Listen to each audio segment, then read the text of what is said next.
How do we categorize interstitial lung disease, variably known as diffuse parenchymal lung disease? One of the categorizations, which is a little bit complex in terms of known cause or association, things like connective tissue disorders, occupational diseases.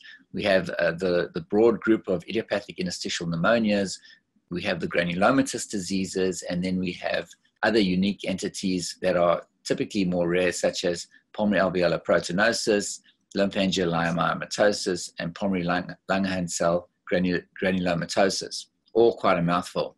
Perhaps a more pragmatic, easier way to categorize these diseases, but the mnemonic is quite easy. There's 5 I's, a C, and an N. So if you think about these 6 or 7 broad categories, you'll cover all the different diseases that can give you interstitial lung disease. So under the idiopathics, we have the IIPs, or idiopathic interstitial pneumonias, and we have an alphabet soup shown on the right of the different disorders, the most common being idiopathic pulmonary fibrosis, but then we have NSIP, COP, RBILD, etc. Other idiopathic entities include sarcoidosis, amyloidosis, and some of the other rare entities that I mentioned previously.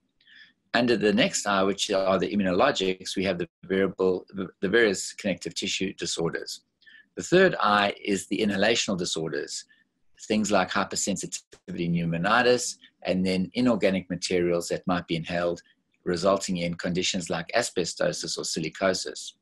Iatrogenic, what we do to patients with some of our interventions, including antiarrhythmic drugs, antimicrobials, chemotherapeutic agents, and radiation therapy.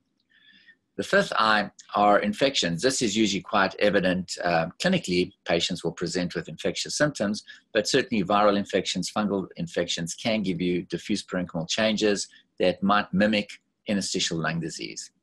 Chronic congestive heart failure, if left untreated for many years, we don't see that much these days, but that can give you diffuse interstitial changes as well. And then various neoplastic conditions like lymphangitic carcinomatosis can give you diffuse interstitial lung disease too. So remember 5 I's, a C, and an N, and you won't forget much.